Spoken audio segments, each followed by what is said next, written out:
Good afternoon, ladies and gentlemen. I would like to extend a very warm welcome to all our participants, dignitaries, and our esteemed guest speakers to the online seminar on rebooting economy, role of NBFCs, organized by the IMC Chamber of Commerce and Industry.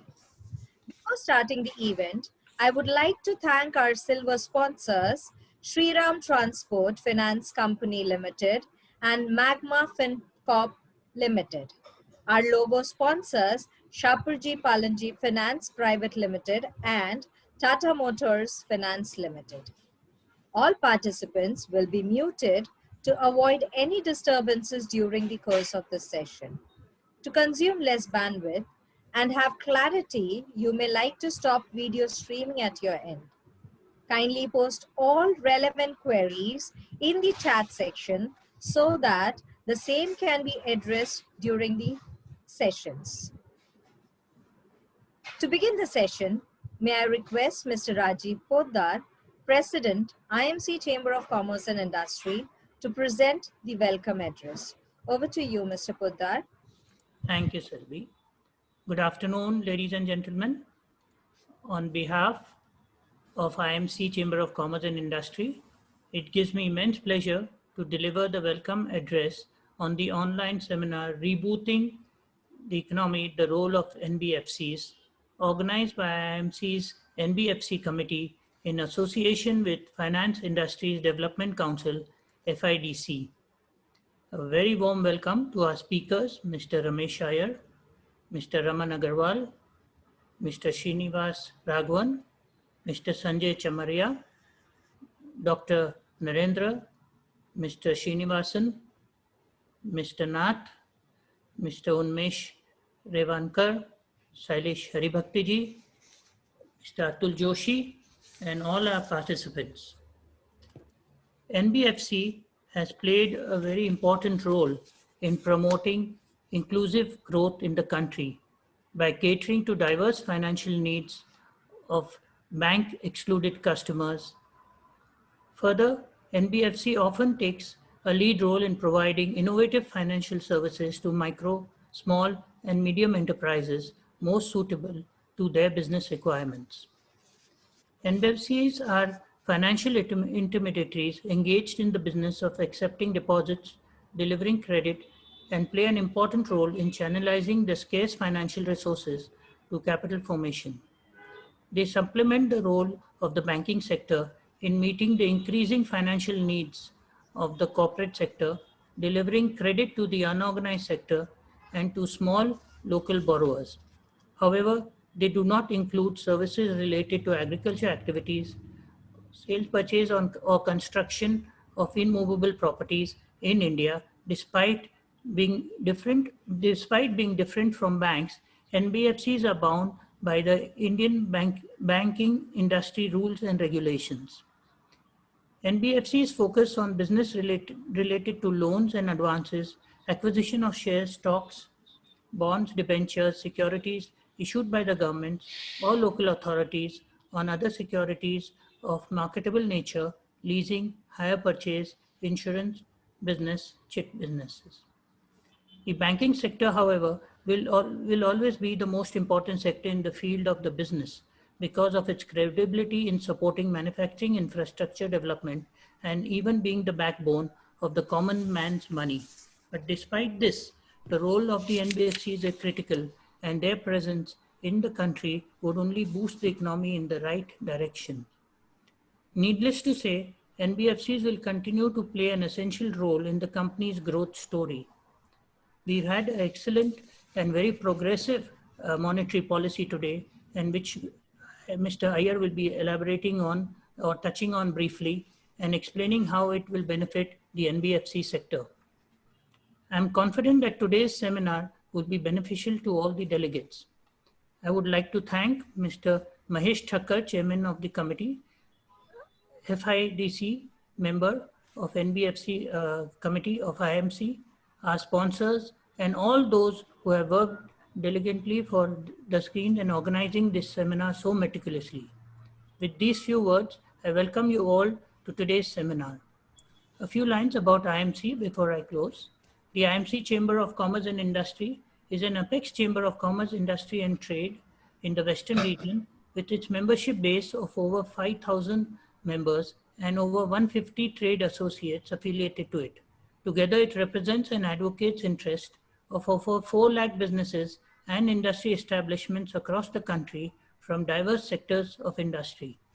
Welcome once again, and thank you very much for being with us.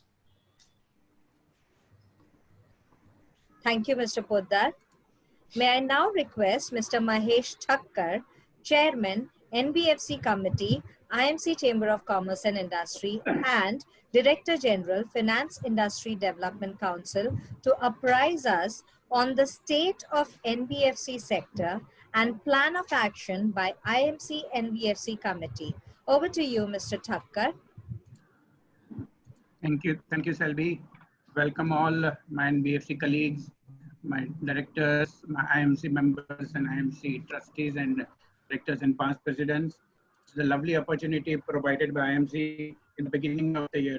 We normally have the banking and NBFC seminars, Rajivji, towards the end of the year. And somehow, last 2-3 years, what has happened is some exigency happens and it gets postponed. So this time we decided to let's have one seminar at least in the beginning of the year. And if the time and opportunity permit, we can do it one more towards the end of the financial year. Thank you, and I welcome all of you once again. Thanks for joining in such large numbers in these critical times. Friends, Indian Merchants Chamber have the privilege of last 20 years where the banking and finance company merged together. But last 2 years we have done banking and NBFC committees separate. I thank Rajiv Podarji for that, and because the issues are different and we take up the issues, the size of NBFCs have grown in stature has grown. So we need to address NBFC issues differently from banks and also coordinate with the banking committee on the common issues. We have two co-chairmen, Ramesh Iyer and KV Srinivasan, and 17 big NBFCs as the members and 3 independent members with the financial experts. So with this team, IMC NBFC committee is very strong, and I'll tell you in 2 minutes time how we want to go through during the year and take it further. I thank the President Rajiv Poddar also for taking our issues from time to time at the IMC platform by the media and the regulators. They have represented very well on decriminalization of check bouncing. They have done the representation of interest rate, restructuring, funding, and recently on the restrictions opening of current accounts by the banks. Friends, I will not go into the details of what the sector has been doing, but as you know that today we are almost 20% of the gross domestic production, and the finance which is being given in the country, which was less than 5 years back, it was 5%. As you know that the financial inclusion goal can be achieved only by the NBFCs, the banks alone cannot do it. And that's why for the MSME traders and entrepreneurs who are the members of IMC, this seminar becomes very important. And at the end of the session, we shall also announce the programs and the help desk to be addressed throughout the year so that the members can be in touch with the funders and solve their problems. Today, of course, we shall dwell upon the post-COVID situation of the NBFC sector only. That's liquidity, funding, moratorium, restructuring, recovery and collections, business scenario, future opportunities, and how we can partner with MSMEs or IMC members. From an NBFC perspective, liquidity and restructuring are more important. And from the IMC perspective, member perspective, funding is the most important. That's why we have kept 2 sessions which will develop on both the issues. Well, recent times, as Mr. Iyer will and Mr. KV Srinivas and other panelists will say, NBFC's role has been well recognized in last 6 months in COVID times by Government of India, Ministry of Finance and Reserve Bank of India. We had, got the earmarked funds specifically for small NBFCs, guarantees by Government of India on the bank funding given by the NBFCs, which are unprecedented situations. IMC and FIDC both welcome the today's monetary policy also, which will be discussed. We have 3 or 4 good announcements for the NBFC sector today morning. At IMC and FIDC jointly, I propose, Rajivji, we can discuss whether, we can have the help desk with the FIDC and the IMC banking committee for discussing the funding issues of the IMC members throughout the year. They can put it on the email, of course, these days. We need not have the table space for this purpose. And we can reply the banking committee or the NBFC committee, and FIDC has got 17 directors also can, solve their problems, and we'll be very, very happy to solve their problems and provide funding guidance to them. How a chamber can be a consultative partner with the government also needs to be discussed, not only government of Maharashtra, but government of India, Ministry of Finance and Reserve Bank of India, as well as SEBI. And whether we can do joint programs with banking committee where we can solve these problems. And one more suggestion which IMC also can carry it further through these committees, bigger NBFC Rameshji can finance the smaller NBFC so that a right message is given to the financial sector as a whole, and the confidence is built up in banking sector to co-participate with us. These are the issues which we can discuss during the seminar. We have 2 sessions, and of course, all of you know about it. I have been sending the emails more than 10 times in the last 15 days. I will not discuss what the issues are being discussed, but the 2 sessions which are earmarked is the liquidity concerns for NBFCs as well as the funding for the MSMEs, traders and entrepreneurs, which will be very useful for the IMC members who are present.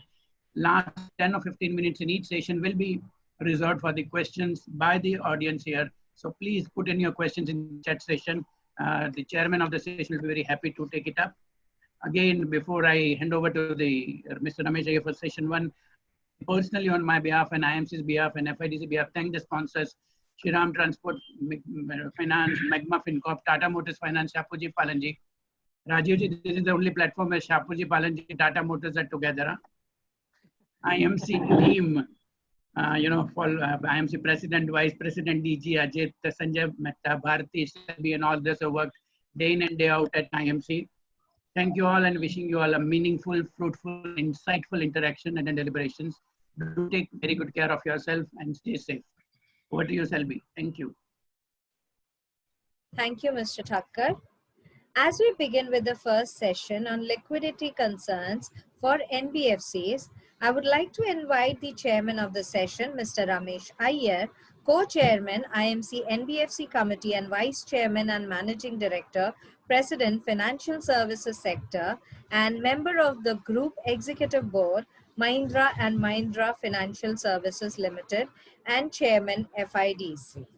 And the esteemed panelists joining him in this session will be Mr. Raman Agarwal, Independent Director, Payslow Digital Limited, Mr. T.T. Srinivasa Raghavan, Managing Director, Sundaram Finance Limited, Dr. M. Narendra, former Chairman and Managing Director, Indian Overseas Bank. To initiate the proceeds, I now hand it over to Mr. Iyer. Over to you, Mr. Iyer. Thank you. Good afternoon, friends. Thank you to President IMC and Mahesh Thakkar for organizing this seminar. I think a very, very timely seminar, I would say, given the situations. It is no doubt in our minds that NBFCs play significantly an important role in the overall economic growth of the country. And it's not today, it's from last 50, 60 years or more, we have witnessed that. And NBFCs are structured very differently. They cater to different segments of consumers, different geographies, supporting different product acquisition, and have played a very significant role. If I may say so, while we do look at the assets which are collateral, but NBFCs are one sector which look at the borrower as the key for lending and not their current financial status or the underlying collateral. We look at their future earning ability and support such consumers. And that's the reason why in every situation, whether in good times or in difficult times, NBFCs have played a very significant role. More so in difficult times, where we don't find many financiers willing to reach out to these consumers, understand their future earning capabilities, and provide credit. NBFCs have always been the flag bearer who have reached out to these consumers and have provided credit to all of these individual consumers who are many, many times the first time taker of the loan for acquiring assets for their livelihood. So therefore, NBFCs not only play a significant role in the economic development, but also bring in a huge social impact. All of us know that liquidity is the key to success of any financial services model, and therefore it's extremely important that we bring out the need and the support that is required by NBFCs, alike the big ones, medium, the small ones, so that collectively all of us could reach out to those consumers and provide the credit and kickstart the economy to really go the big way. It is a misnomer many times to believe that NBFCs compete with bank. It is a misnomer sometimes to believe that the small NBFCs don't contribute significantly. And I would like to clarify that every NBFC, be it big, medium or small, have their specific role to play, and they played so exceedingly well that if you look at the data for the last 5, 10, 15 years, you would recognize and realize that what is the real key role played by these NBFCs in overall supporting the economy. It is always that we look at the overall credit and we feel NBFCs have a small role to play.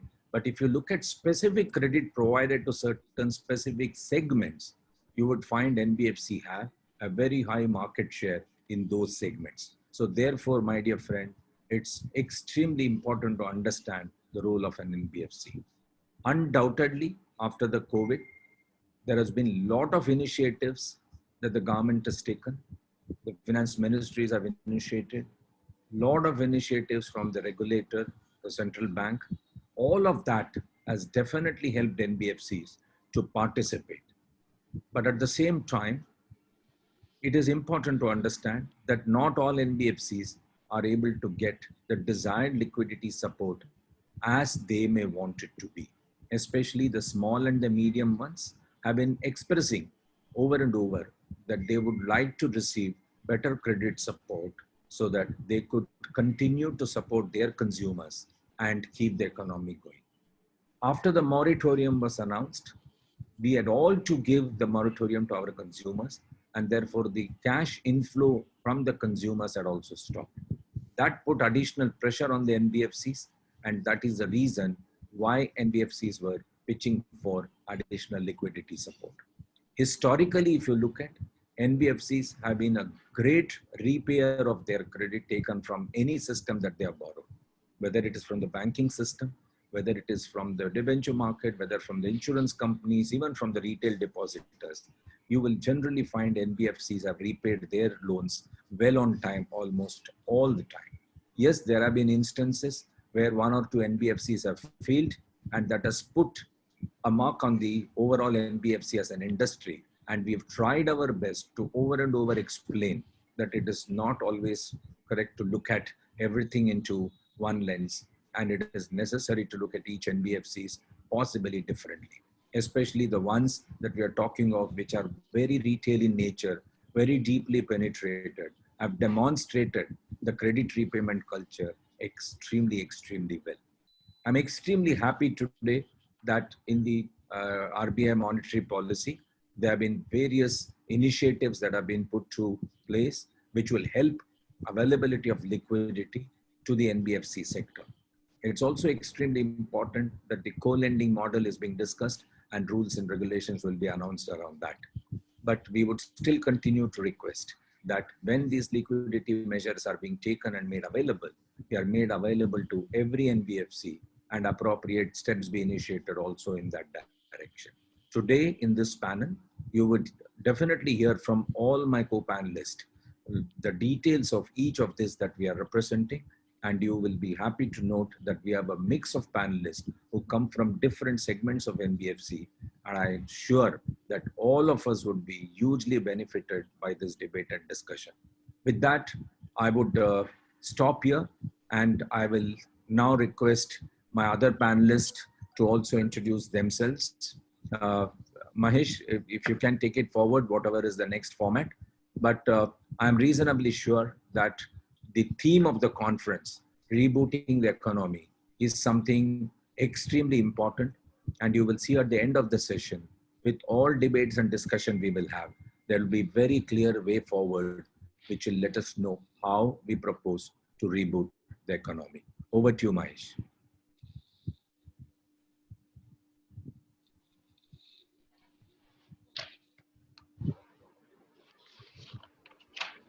Mr. Mahesh Thakkar? Yeah, hello. Yeah, your video is not on, sir. Yeah, I am actually trying to upload that. The other speakers can take it over. Rameshji. Can I invite Mr. Srinivas Raghavan to introduce and make his comments? Thank you, Ramesh. Thank you as well, IMC and Mahesh Thakkar. I hope I'm audible. Yes, sir. Yes, sir. Yes, sir, you're audible. Thank you. So thank you for organizing this very timely and topical seminar. And thank you as well for inviting me to share my thoughts. I will try not to repeat some of the points that Mr. Iyer has made. But essentially, as you look at the landscape today, everyone talks of NBFC as though it is one homogeneous model. And I think that itself is a huge fallacy because NBFCs, both in terms of size, in terms of geography, in terms of the assets that they finance, in terms of the risks that they finance, are as heterogeneous as anything could be. So to sort of club everybody under one heading of NBFC, to my mind itself, is a fallacy. And this is, of course, a representation that we've made to the regulator over a number of years.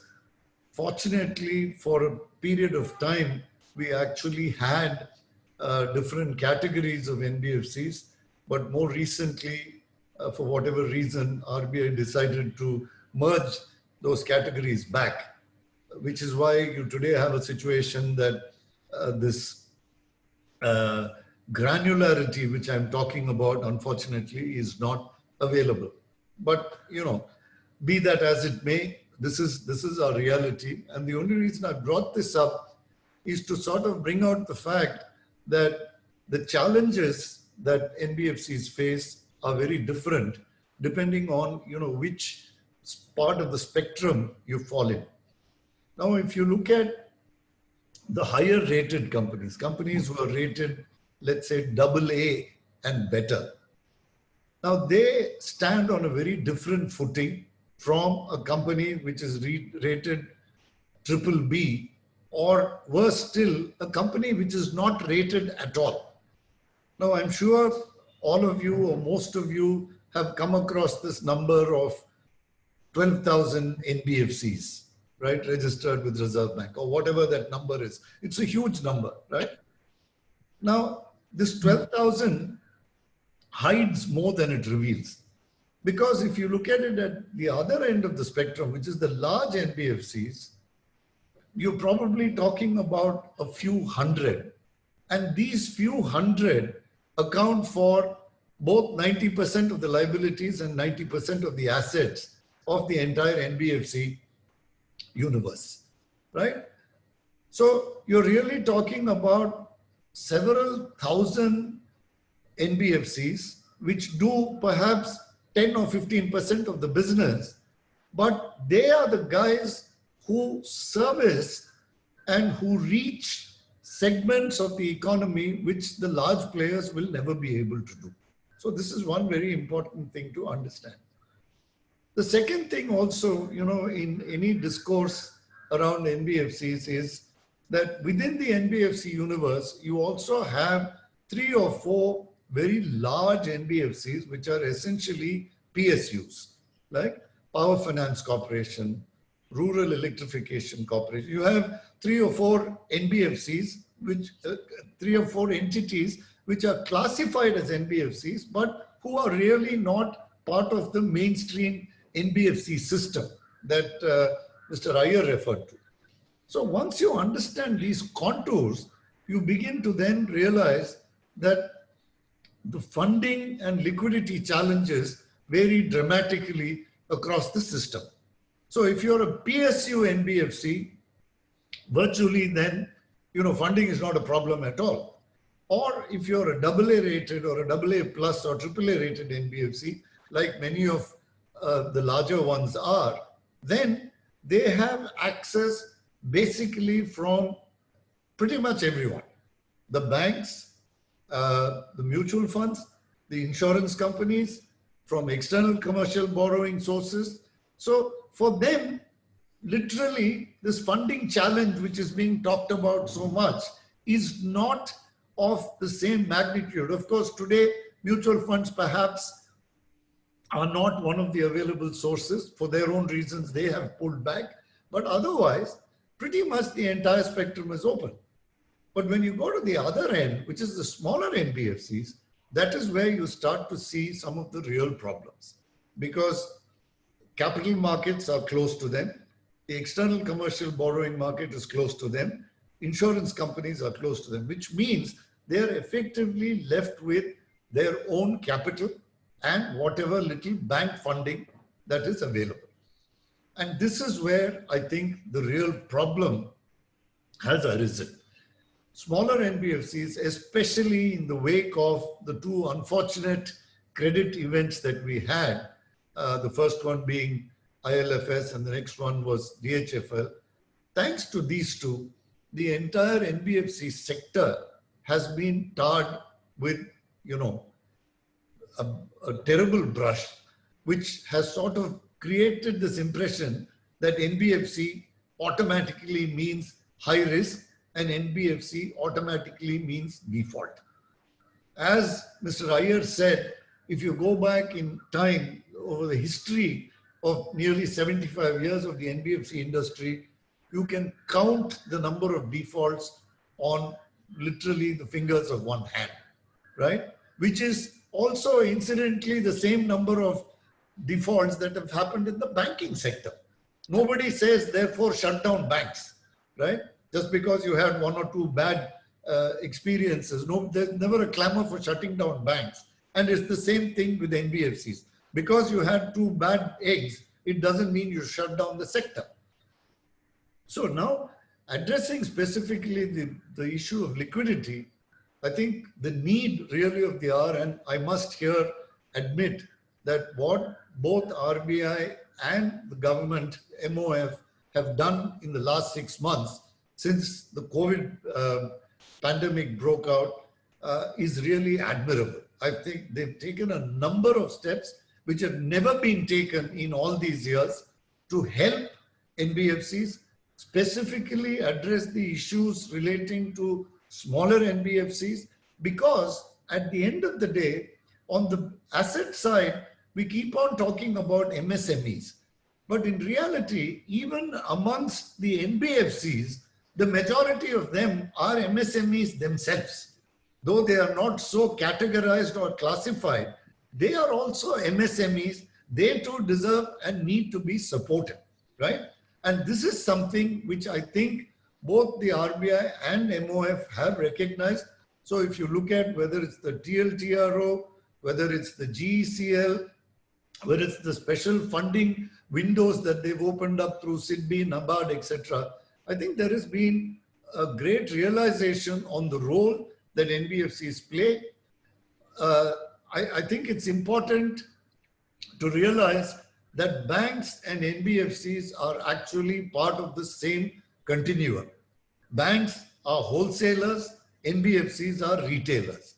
So if banks provide the wholesale funding to the retailers, which are the NBFCs, then NBFCs have the knowledge, they have the understanding and the reach to actually serve the underserved, the underbanked segments of the economy and truly meet the country's aspiration of financial inclusion. Because financial inclusion, you can keep talking about endlessly, but in order to actually achieve financial inclusion, you need the instruments, you need the agencies who will deliver financial inclusion, which is who the NBFCs have been and who the NBFCs continue to be. co-lending actually is a recognition of the fact that NBFCs understand this segment of risk very well. And I hope that some of the steps announced today will also go further towards enhancing the collaboration between banks and non-banks, and further down the chain, for example, with MFIs. Because all of us, to my mind, are part of the same continuum. We are all part of the same national mission to deliver credit to those who need it the most. So I will stop here, and then we can go back later for specific issues and questions. Thank you, TTS. May I request Raman to make his initial comments, please? Thank you, Ramesh ji. And at the outside, I must thank and congratulate IMC for this wonderful seminar. And as has been said, this is the right opportunity. Friends, let me just at the outset say that I will focus my thoughts on the small NBFCs issues, funding, liquidity, etc. You just heard two, I would say, not only the veterans, the leaders, whatever term you may call, of the NBFC industry, not just because they are the MDs or CEOs of the leading NBFCs, but by sheer experience and understanding, as could be gauged from their talk, you can see the passion they carry for the concerns of small NBFCs. And I am a witness for this, that they carry the same passion when they are sitting before ministry, even the finance minister, or sitting before the governor of RBI, and taking up and fighting for the concerns of smaller NBFCs. That is where I think the real strength and beauty of this sector lies, that we have perfectly harmonized and gelled the bigger ones with the smaller ones, whether, as is being talked, biggers now starting to fund the smaller ones, or the bigger ones ensuring, because they realize that it's not only, there is no competition, because unless the smaller guys fund, say for example, if you're talking of a vehicle segment, unless the smaller ones fund a used three-wheeler, there cannot be a demand for a new three-wheeler, which will be funded maybe by the bigger ones. So it is that kind of a business understanding and mutual understanding which is really held. Having said that, let me now quickly come to the concerns and some of the measures which have been announced today. Friends, I think, what have as was said, that, as they say, there is always an opportunity in crisis. And whether it was ILFS, it started with ILFS and DHFL defaults and gained strength post-COVID, that the real recognition and the need to support the small NBFCs really came up. And I would say both RBI and government, Ministry of Finance, literally swung into action with a slew of measures. Now, what happened was, if you look at starting from, say, 2018 onwards, and various measures which were announced, whether it was TLTRO window, whether it was partial credit guarantee scheme, whether it was the special liquidity window under the Atmanirbhar package, whether it was the TLTRO2, funding given to Fidc, NABARD, while there were measures, but still the ultimate outcome was found to be below expectations, both in terms of the numbers and the quantum dispersed. For example, the special liquidity window, which closed on 30th September, out of the allocated amount of 30,000 crores, only 7,000 crores were dispersed. Now, we really did a thorough study, and I think I'll quickly touch upon that. There were three clear bottlenecks which can be identified. So if you look at all these steps, whether TLTRO, partial credit guarantee scheme 2, etc., they are all looking at providing funds to banks, and with the direction that these banks should then invest in the bonds, NCDs, or CPs issued by NBFCs. Now, this measure itself, the fact, because we all know that the large number of small NBFCs, as was just said by Ramesh ji and TTS sir also, they do not access capital market because of the complexities in the SEBI norms. They do not issue bonds, they do not issue NCDs, they do not issue CPs. Their mode of borrowing is simple term loans. Now, the term loans as a mode of borrowing for these NBFCs was not covered under any of these schemes previously. So this itself meant that these NBFCs were denied funding under TLTRO or under the special liquidity window, or even under the partial credit guarantee scheme 2. But today, that is the most significant, and I'm happy based on FIDC, IMC, and everybody's representation when we brought to the notice of RBI and government. Today, what they have said is that now the TLTRO window is on tap. That means anytime banks can go and raise money. Then they have said that they can use this money to not only invest in bonds, but also use it for giving term loans. So for the first time, RBI is clearly telling banks that you can use the TLTRO money to give term loans to NBFCs and HFCs. That's a very, very significant step. Similarly, in all these schemes earlier, whether it was TLTRO, PCG, again, I say, there was a minimum prescribed level of credit rating. Whether it was in partial credit guarantee scheme, they started off with AA, then it was brought down to BBB plus. Similarly, in special liquidity window, they said minimum investment grade rating. And we all know the problems which some of the NBFCs face because the rating agencies unfortunately follow a same rating model and scale. That was the challenge. But today, RBI again has not prescribed any minimum credit rating. That's again a very significant step. So they have in one shot removed these two bottlenecks by allowing term loans and not prescribing any minimum level of credit rating. These are two very, very, very significant steps announced today, which will, I think it's a very loud, clear message coming from the regulator to banks that please shed that risk aversion, whatever funds are being made available, and we are giving you funds on tap. Whenever you want, you can on tap raise money at a repo rate of 4 or 4.25% and use that money to lend to NBFCs. Even HFCs have been included. And obviously, the bare minimum interest rate which a bank will charge from an NBFC would be what? If it's a very highly rated company, 7-8%. But going down the line, the rates can go up to even 10, 11, 12%. So there is a very good quantum of spread which banks can earn on this money. So it's a real incentive given, message given to banks to lend liberally to NBFCs, especially the smaller ones. Then friends, coming to the co-origination model, as very rightly and aptly put by both Rameshji and TTS sir, that this is on one side a clear recognition of the strength of NBFCs in sourcing and doing collections.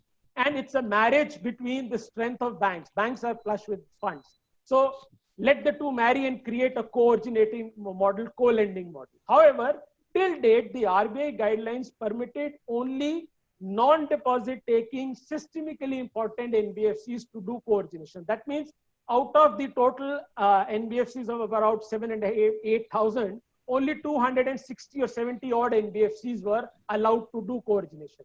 This itself restricted the scope of co-origination. And today, Governor RBI has clearly said it that we are allowing all NBFCs, all. So that means no size restriction, no restriction deposit taking or non-deposit taking. All RBI registered NBFCs, including HFCs, have been allowed to do co-origination. So I think this opens up the field far and wide. See, because let's appreciate, I'm sure all the small NBFCs do have a relation with one or two of the banks with whom they have been raising funds over the years. Use your relationship with that bank and you can enter into a co-origination arrangement. So you can do a mix and match of getting funds and doing on lending or having a collaborative model with the bank and doing a co-lending. So these three steps today in today's RBI's policy, I think, are a very, very clear recognition and a message given. I think this is a golden opportunity. Of course, it all depends on how banks take it, but I'm sure with the kind of push which the government and RBI is giving, going ahead, things will look far better for the liquidity point. And finally, one last quick point, as has been said, that there is also perhaps a need now to also give some dedicated funds to Fidc NABARD for a longer tenure. Tenure is another issue because till date, the measures announced were giving money to NBFCs for a tenure of 6 to 18 months, whereas when we lend, we need money for at least 3 years. So I think some allocation could be given to Fidc or NABARD for at least a 3-year period, which could be then on lent to the smaller NBFCs. So I'll stop here. I think the key points have touched. Yes, we can take in the question section. Back to you, Ramesh. Thank you, Ramanji. Just one point I wanted to make before I call the next speaker, which is, this is a great time for all of us as NBFC, whether small, medium, big. We have never tried to explain to our banker what our business model is. We have always tried to explain to them our credit capability, and we have tried to borrow from them. I think with this co-origination coming up, it's extremely important, my dear friends, that each one of us, whatever business we are running in NBFC, try and explain to your banker what your model is, how strong you are, how fundamentally strong you are, what are your collection mechanism, how deep rooted, how penetrated you are. That will attract them to make you as their partner for co-lending. If you're going to just go and tell them, we will resource customers for you, I think we will all look like intermediaries. I think we shouldn't go to that path of becoming an absolute intermediary. I think we are knowledge-based, physical presence, digital-enabled, customer-incited, and relation-developed NBFCs over a period of time. So please, my dear friend, my request is present your strength to your banker and attract them to become your partner. I think that will sustain much, much longer. Having said that, now I invite Mr. Dr. Narendra to make his opening remark, a veteran in the banking industry and been associated with NBFCs for very long. I'm sure as a banker, you would have also had some of the thoughts that the current bankers have, whether to give money to NBFC or not to give money to NBFC, or was he a different banker who aggressively gave money to NBFCs? So I now invite Dr. Narendra to make his initial remark. Over to you, sir. Thank you, Ramesh ji, and also my earlier speakers. And also thanks to IMC and FIDC for having invited me to this very important and very relevant webinar coming at the right time. We have been talking about on the funding for the NBFC. And here of course, as or all of us know, that as the NBFC has been a very important institution which channelizes the credit to the smaller MSMEs or to the other specified segments, and also in the hitherto unserved sectors. Banks have been always supporting NBFC, and the growth of the NBFC sector all these years, I am sure they would acknowledge that there has been a role by the bank. Now, to supplement that statement, as on 31st March 2020, Indian banks have lent around more than 8 trillion Indian rupees to NBFC, with a growth of last that prior to the means between 1920, that growth has been 26%. So that shows that there have been a substantial contribution of banks in the growth of the NBFC and in funding, making available liability or funding to them. Similarly, I saw some data that the mutual fund industry had also supported the NBFC. In fact, at a time, some time back, they had a contribution of 1,29,000 crores to the NBFC sector.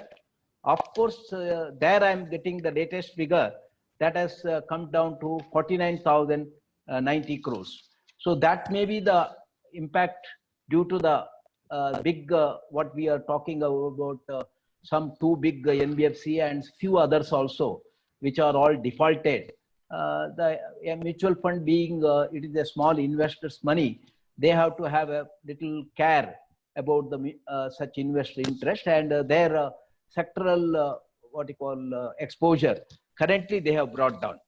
And similarly, of course, I have been seeing some of the other data that due to the RBI liquidity measures, as well as their that 2 of the measures of LTRO, that 1 and 2. Similarly, on the government side, bringing quite a lot of measures.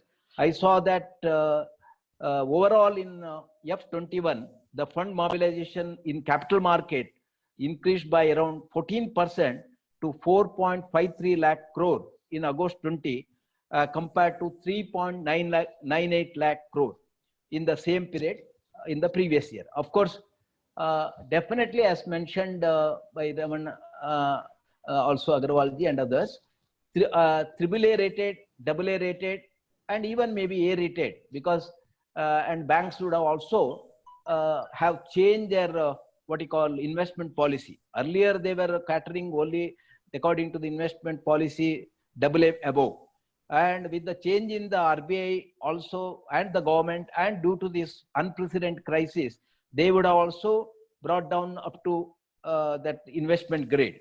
And with that, in this definitely a few of the, of course, there is also another mention that some of the government sector, the NBFC also would have taken the advantage of the lower interest rate on account of the RBI so much cut in the interest rate. They were able to raise this money. Similarly, commercial paper issuance in the month of September increased by 48% to 1.93 lakh crore as compared to 1.3 lakh crore in August. So this shows that there have been again interest in by various players in the commercial paper, and some of the well-rated and or even middle-rated NBFCs would have definitely raised the commercial paper also, other than that government special scheme of 30,000 crores, where they would have also invested in the smaller maturity, 3 months maturity of CPs. So that the banks have always supported, and currently, as rightly mentioned, that the lending through the NBFC in terms of the priority sector lending, covering recently RBI revised the private sector guidelines. So there are quite a lot of new areas, including renewable energy, startups, and rural infrastructure and all. So in that, some of them banks may directly do, but any of that very specialization and uniqueness and nicheness of the NBFC, it is ideal that we would participate through the NBFC. And it is in this regard that the co-origination model or co-lending model has been found a necessity, and the RBI has promoted that.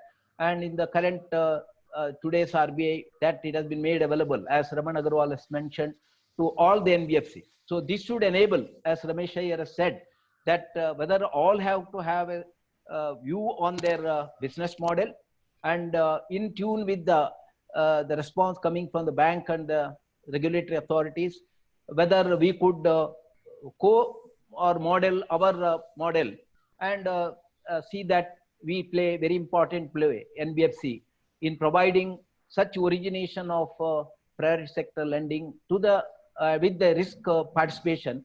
That is also a good model. Of course, banks normally look, what are the issues banks look at funding. With this, I'll cover for 2-3 minutes, and then I will, that they will always see what is the capital adequacy level of the NBFC, and who are the promoters of the NBFC, whether in terms of good period and bad period, whether these promoters have the ability to pump in additional liquidity, particularly this in the unprecedented time. If you are approaching the bank for funding, I feel that on the other side, you also should strengthen your capital base, because the RBI governor has also said all NBFC, including banks, of course, banks and including NBFC, will have to make a stress test and hold enough capital buffer, not only to meet the incremental credit demand, but to meet the pandemic shock. So in that respect, that coming capital from the promoter will enable them to have a more, what you call, positive approach. Second is, of course, as mentioned, that you have to give a proper feel of your current portfolio, what are the risks and how you have covered, so that not only to the bank, even to the rating agency, because I find that rating agency fears that in spite of the restructure, the percentage of default as well as the NPA level, and also loss of revenue due to the incremental business not being there, there has been a slight view by the rating agency that the NBFC may have, for the first time, what I'm telling, their growth itself may be negative. Of course, it is with the economy per se. That way, even the bank credit growth this year is 1.4% negative over the 31st March, and year to year it's hardly 5 point. So that there have been a mention that banks have become little credit averse, but normally what has happened when the banks grow the credit, sometimes it is being mentioned that banks are really aggressive. When banks are in lieu of the credit demand and the market perception and the economic risk, when they are little slowing down. But this credit growth per se is not to be seen in the context of only credit, because there have been also parallelly, there have been investment. So, and also support to the government. So the commercial banks support the government in endeavor by investing in government securities, as well as investing in the commercial paper, NCD, and other short-term, medium, and long-term bonds, along with the credit. So that is the one area that you see the capital of your bank, your rating, capital of your NBFC rating, and risk perception, stress testing, and portfolio diversification, and similarly diversification of the portfolio of your liability profile. That is where somebody, our Srinivasa also Raghavan mentioned that some have gone for ECB, some have and some of them, as Raman has said, that they are still not tested the treasury market. Over a period of time, there may be also demand for that they have to necessarily go into that. And one more important thing is whether these NBFCs also can look at collaboration, partnership, or merger, so that they will go in a strengthened mode, not only in reaching out to that such unserved sectors, but also to give confidence to the banks in funding them. I think I will come back on the next rounds. Thank you, IRG. Thank you, sir. I think Mahesh, with the given time frame, maybe it is useful that we take some questions from the participants so that we can address some of the questions which came in the chat box has been answered by Raman. But if there are other questions, if some participants wants to ask, you may put up your hand. Yeah, we have got exactly 10 minutes for the question answer session. Yeah, so we will wrap it up very quickly. Yeah. Mr. Jayesh Modi, I think, wants to ask. Yes.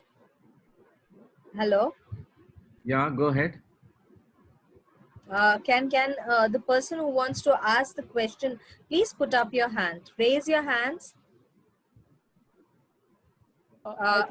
I think Selvi, Mr. Jayesh Modi has put in the chat that he wants to ask. So okay, Mr. Jayesh Modi. I'll just unmute him. 1 minute. Mr. Jayesh Modi, yes, I have unmuted you. Can you just ask the question? Yes, Mr. Hi, I'm Jayesh. Yeah, am I audible? Yes, yes. Yes, sir. Please go ahead. Yeah. Yes, sir. Thanks for this. Thanks for the invite. I'm Jayesh Modi. I head the Inclusive Banking Unit for HSBC. My first question is on the MSME new definition, which just got discussed. Given that the new definition is where the MSME has to get himself registered as Udyam, and given that, say, like a truck operator or a small MSME, or like an individual who may not be able to, or even a microfinance woman borrower who may not be able to get themselves registered as Udyan, what's the view of the industry in terms of how going forward you will classify this as PSL on MSME space? That's my question number one. My question number two is on the on-lending. As in on-lending, after a long period of time from 2011, I think this regulation came last year, but with the 5% cap, and that also was to be shared with the HFCs. So this 5% cap, is there any view? Okay, and the third question is, Mahesh, you have to mute yourself. Mahesh, you have to mute yourself. I have muted him. I have muted him. And my third and the final question is, we have seen recently the moratorium, which was so we have a good significant book on securitization. We have seen that the moratorium was being given by various originators, but there was no clear-cut policy for the investor to treat the PTCs on the moratorium, and similarly, the similar process is now also happening for restructuring. So, is there anything which is being thought through, or as an investor, how we also can get protected in terms of various RBI guidelines? These are my three questions.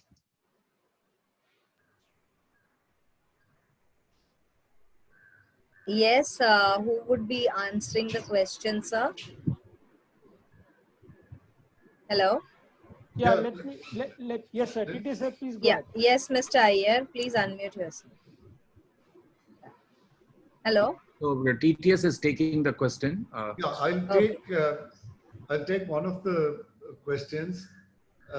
Jayesh, I think your last question on the moratorium, I think it's really more a banker to their NBFC customer issue, because as you rightly pointed out, from our point of view, if one of our borrowers came to us and let's say we have 5 contracts with him, 3 of them are part of a PTC and 2 of them are not, there's no way we can tell our customer that we will give you moratorium on these 2, not on the other 3, right? That's not the way we deal with our customers. So for us, a customer is a customer, whether he's got 1 vehicle or he's got 5 or 7 vehicles. So we'll have to give him the same kind of treatment. But from your point of view, what you ask is right. How do we then handle this? And that is where I think, as term loans go, I think most NBFCs did not ask their bankers for a back-to-back moratorium.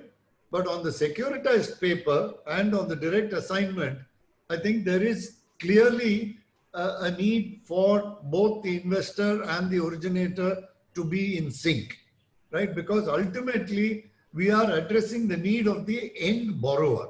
Whatever our respective roles may be, the moratorium was made available to address the problems of the end user. And I think both of us have to be in sync in terms of addressing that end customer need. I'll take the Aman, other you question. want to take the first Yeah. But, see, on the first question, I think as far as I understand, basically going by the new definition of MSME, it's primarily focusing on 2 parameters in terms of, the investments and the turnover. So I think as long as those 2 criteria are met, I think what you're referring to is under the Udyami scheme of the MSME ministry. I think that is not an actual prerequisite to be eligible under that. So I think that needs to be clarified. The second part on the on-lending, yes, that is something which you are absolutely right, because this on-lending to the priority sector, bank borrowing to NBFCs for on-lending to priority sector there was no restriction till 2011, and it was abruptly brought to a halt. Now they have opened up, but only 5% of the total PSL lending. So we have been representing to RBI on this. This is, I think, one of the most important items we've been taking, both at FIDC and the chamber level, to increase this limit to at least from 5 to 10. So that is the bare minimum we are saying. So and it would help if the banks also pushed for a similar thing. Absolutely. Absolutely. Okay. We have the Next question. room for one more question, if Yeah.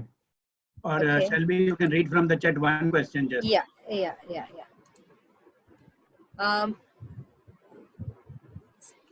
I'm reading the first question that came in. The government has announced that ₹2 crores of loan will be given interest on interest benefits. So how do you see the same affecting liquidity of NBFC, and to what extent? At same time, financial institutions have to pay the depositor. So let me attempt, that is yet to be clarified as to how the interest is going to be picked up by the government and how the reimbursement should come back, etc. But nevertheless, I think that let's dealing the two, which is what we have to pay as interest and service our debt. We should continue to do so. And definitely what we have to charge our customers, we know based on moratorium, what is the interest that we need to charge. And I'm sure sooner or later this kind of a guidelines, if you may call, or a process will get announced as to if the government is picking it up, how are they going to do it, how should one reach out to claim. And I think at this stage, I'm not sure anyone has a very clear understanding of how that modality is going to be.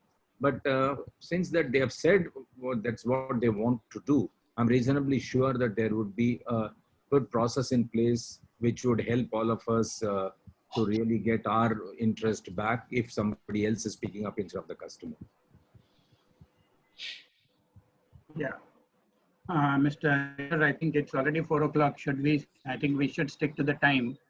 So let's wind up. So let me give a very quick 1 minute summary, if you allow me to. Yes, sir.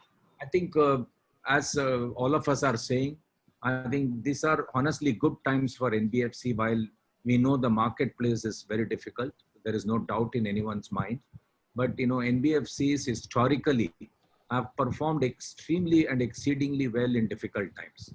And with all the support that we are now hearing from different quarters on the liquidity front, etc., as NBFC, my only request from FIDC or from IMC or any chamber for that matter, for all our players would be, we have to be as transparent as we can. We have to be as disciplined as we can, and we have to be as communicative as we can be with all the entities that we are engaged with. I'm sure we will get all the benefits that have been listed out.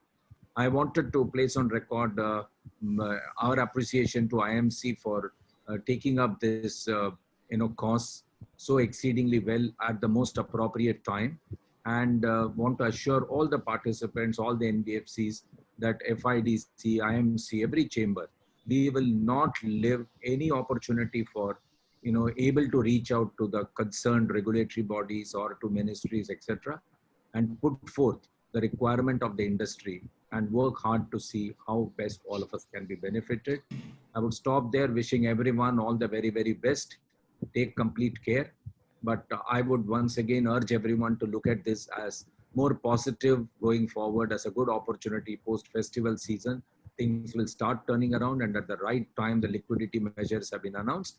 I'm sure all of us would get the benefit and we would bounce back once again and reboot the economy. Thank you once again to the President IMC and Mahesh, the NBFC Chair, and all my co-panelists for expressing your views very transparently, and all the participants to have joined this seminar. Thank you very much. I also thank Ramesh Ayerji, Mahesh Thakkar and Poddarji. Thank you. Thank you, Mr. Iyer, TTS, Raman Agarwal, and Dr. Narendra. It was a wonderful session, and members benefited a lot. And friends, the questions which are put in chat and not answered, I request you to email to Indian Merchants Chamber, or IMC can come and send it to me. We will ensure that each and every question is answered by email to a particular person. Okay, we will take care of that. Because of paucity of time, we may not be able to accommodate them here, but we will give the reply by email very soon. Friends, we are coming now to the second session, which is more important. IMC members, which they are waiting for. What's important in life, they don't care whether banks have the money or not, NBFCs have money or not. Whether these people, the financial players, will give money to the MSME sector, the traders, the entrepreneurs, the shopkeepers, and everybody, vehicle owners. That's more important there for that. And for this purpose, 125 members already sitting in and waiting to hear our views, how we will give them money, in what terms and how fast. Okay.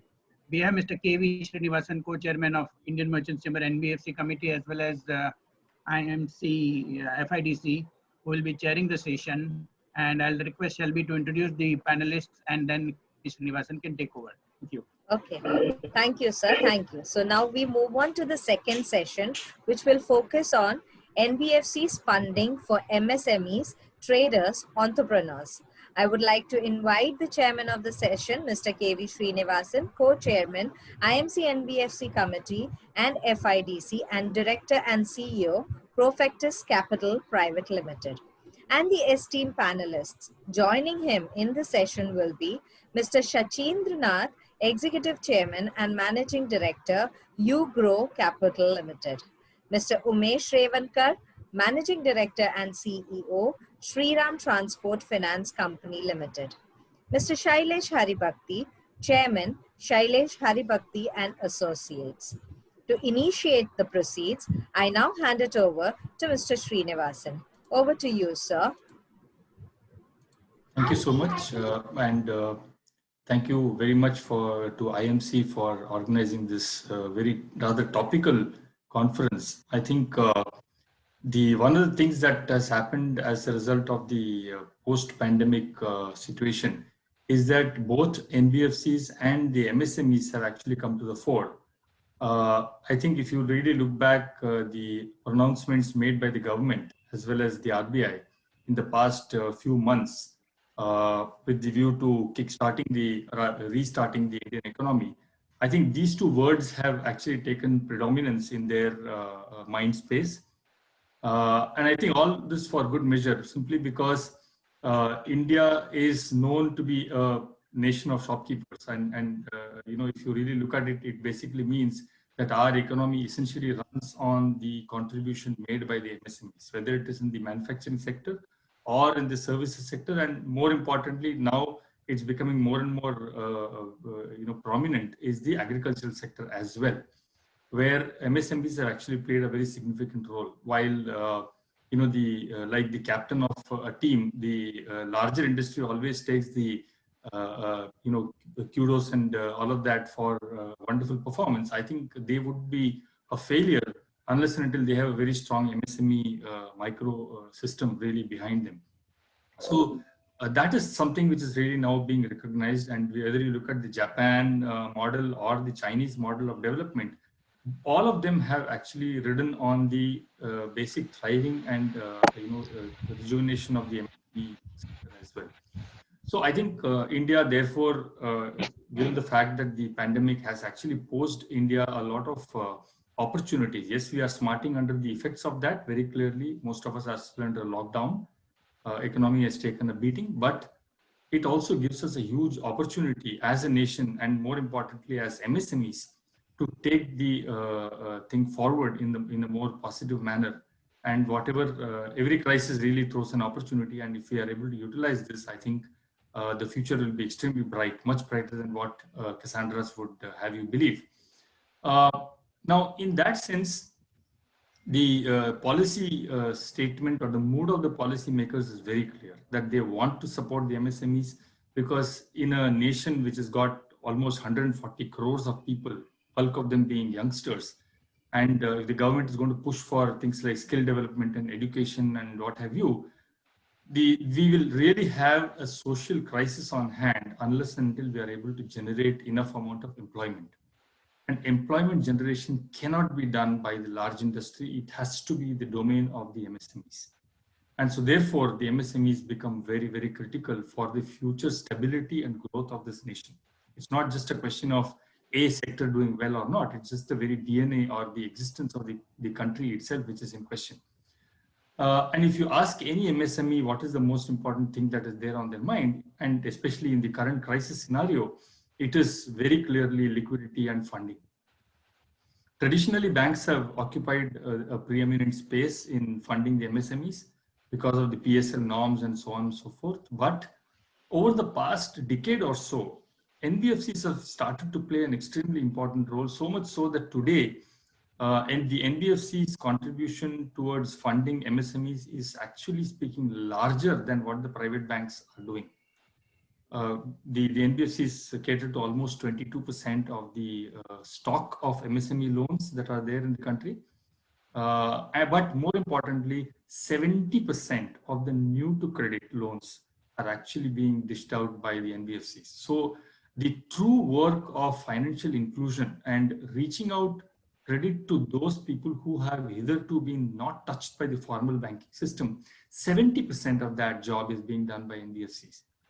Now, you can ask the question that, without the kind of advantage of cost of fund and all of that, yes, NBFCs tend to be costlier, but what really makes the MSMEs actually come to the NBFCs? That's one of the questions that which I have to the panel.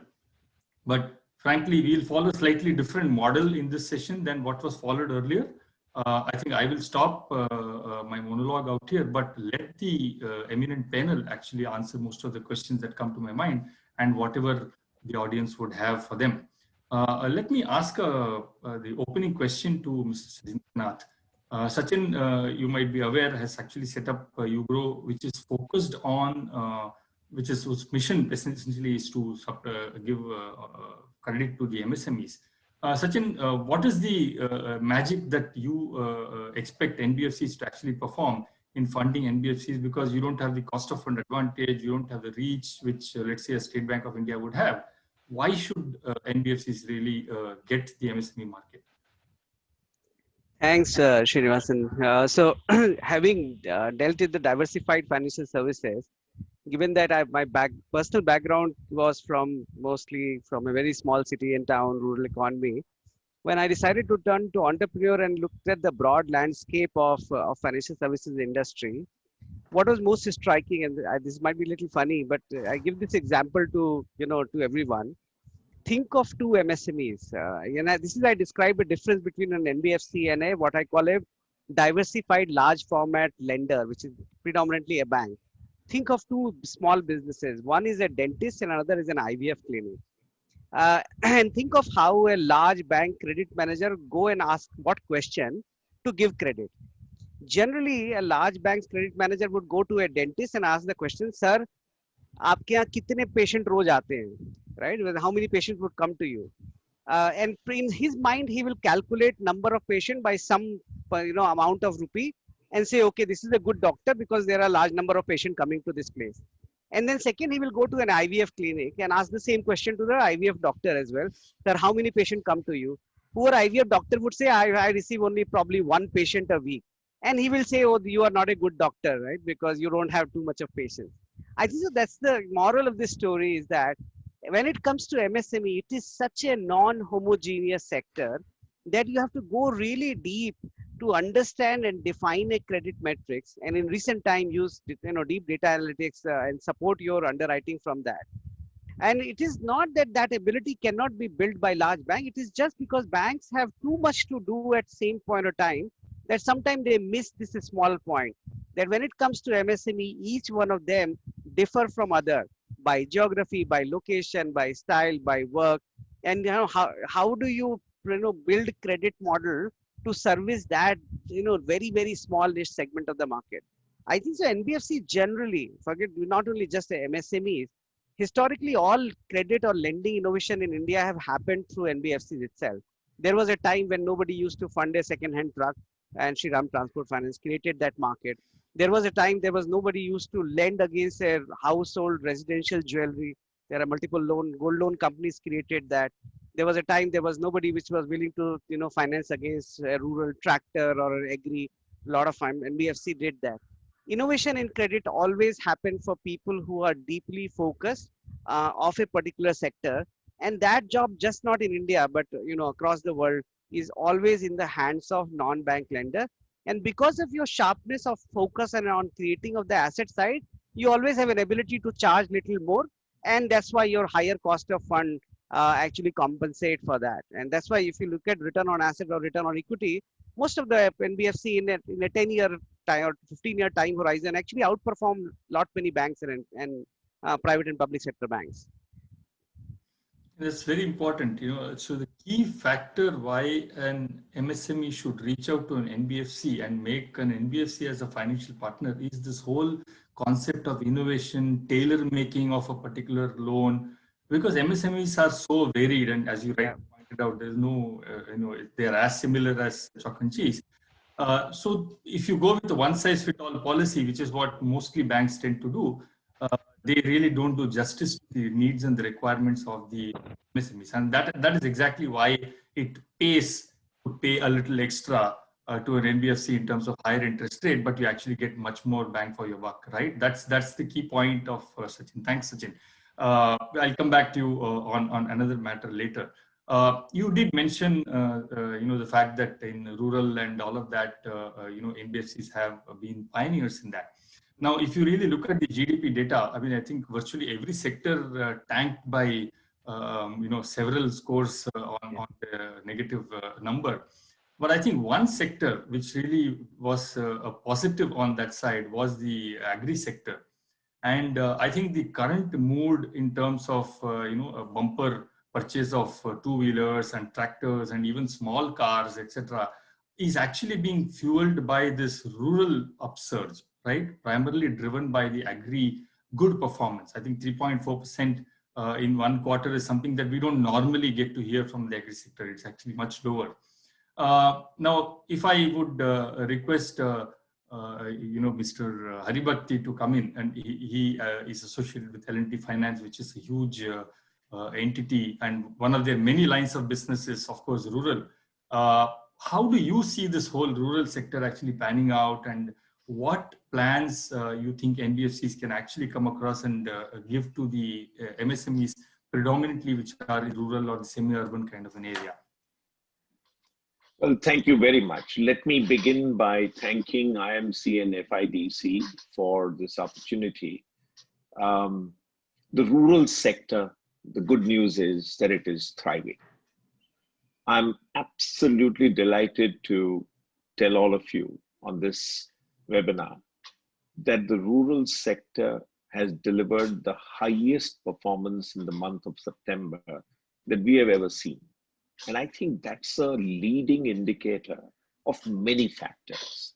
The policy orientation in the rural markets has been amazing.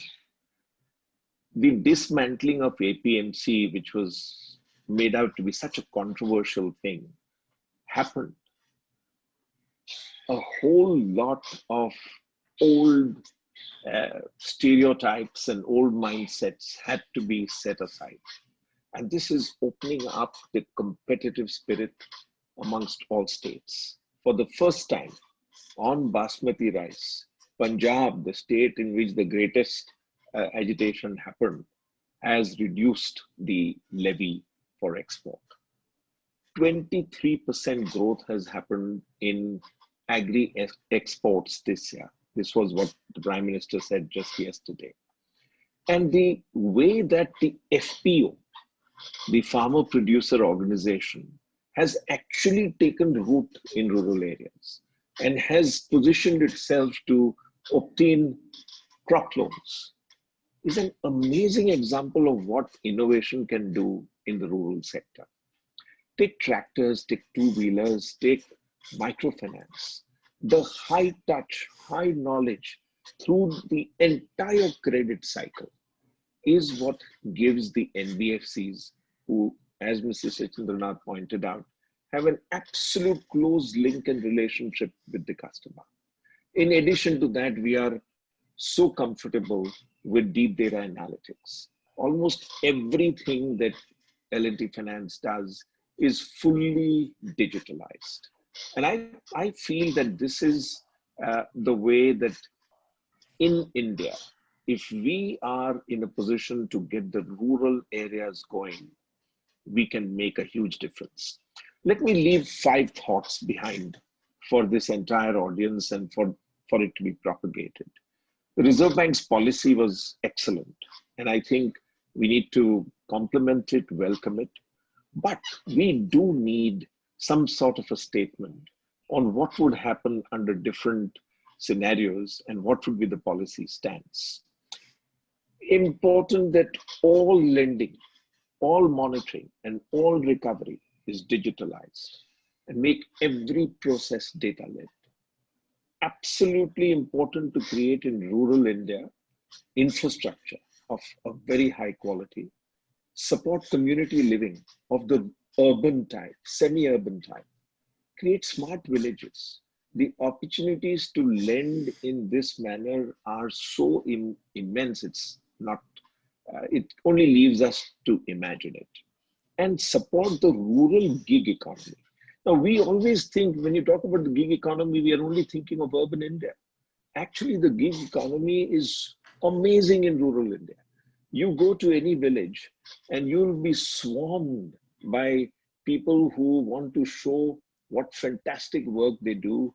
They will accost you, give you price quotes immediately and want to close the deal right there. That's the gig economy which is flourishing. Innovation through collaboration. Every player needs to collaborate. Institutions, regulators, NBFCs, banks, customers. We talked about this in early part of the webinar, but this is critically important. If collaboration happens, we can set this entire market afire. Growth rates of 20%, 30%, I'm saying are possible. The cost of money has come down. We have a very, very good wicket on which to bat in rural India. And finally, we need to actually finish the disbursement of the 3 lakh crores that was promised. That is critically important to revive the MSME sector. And we must remember, 99% of all MSMEs are micro, more than 99%. And therefore, this whole thrust on microfinance, whole thrust on very small persons, two-wheeler finance, tractor finance is very critical. So we need to set up maybe a far larger, over 10 billion US dollar fund dedicated for MSMEs. The 750 million World Bank support is not going to take us too far. What we truly need is huge equity and debt flows available to the sector, particularly in rural India, to recreate the infrastructure that we have really not built. Why should we have only smart cities? Let's go and build the next 100,000 smart villages. Thank you. Very well said. I think, in rural areas is where bulk of the Indians live. So if we have to make their lot a little better, we should focus upon the rural economy, and the maximum amount of innovation that can be done is actually, the potential is highest in the rural area, not in the urban areas. And the last point, or the first point that you mentioned, is that the current despondency is very city-centric. You move out of the cities and go into rural areas, actually it is a much more vibrant and buoyant mood than what you get to see in Bombay and Delhi, right? Absolutely. So if you really want to make this as a self-fulfilling prophecy, go to the rural areas and get some dose of positivism. Right. That's very well said. I think honestly, while the sectors, whether it is the rural sector or the industrial sector, whatever they produce, actually the entire produce will be useless unless there is somebody to actually transport it. And, the transportation sector and the logistics sectors is something that has taken a significant beating during the pandemic, because there was a fair amount of lockdown, and at least in the initial months, while things have opened up quite a lot. How does Umesh Revankar, who runs the biggest transport funder in this country, see this whole sector actually picking up? And if you really look at it in terms of employment generation, I think the transportation and the construction sectors are perhaps the biggest and the deepest, right? So how do you see this whole MSMEs operating in these two segments actually picking up, and what plans do you have for pushing them up the growth ladder? Yeah, thank you, Srinivasan. Thanks, IMC, for giving this opportunity to talk to the audience here. See, as the earlier speaker rightly said, what's most important is understanding particular sector or segment and specializing into it and getting into it. So the entire logistic operation or the transportation operation, if you see it is linked to so many activities. Now it is linked to agricultural transportation, including perishable, which needs to be transported very quickly, like your milk or vegetable or fisheries, etc. Then you have FMCGs. There is a packaged food items that need to be transported. And unless it's transported in right time to right place, it doesn't get value. Then there are manufacturing activities where a lot of raw materials need to be pooled, finished goods need to go out, warehousing has to be in the right place. Then there are other segment which also requires large number of what I should say trucks or the vehicles are mining, real estate, infra. They all carry bulk material like a steel, cement. They occupy large portion of the transportation. And they normally, whenever their economy goes quicker when these activity move. You need large number of vehicle very quickly. Therefore, sudden demand for heavy vehicle sometimes come. You would have seen in the past cycle that suddenly the heavy vehicle demand goes up by 15, 20, 25% year on year. Then whenever the economy slows down, then the demand comes down and go negative. Then also you have the other people transportation for tourism, travel, city transportation, staff transportation, and school buses. So all these activities, if you look at, most of them are run by small operators in India.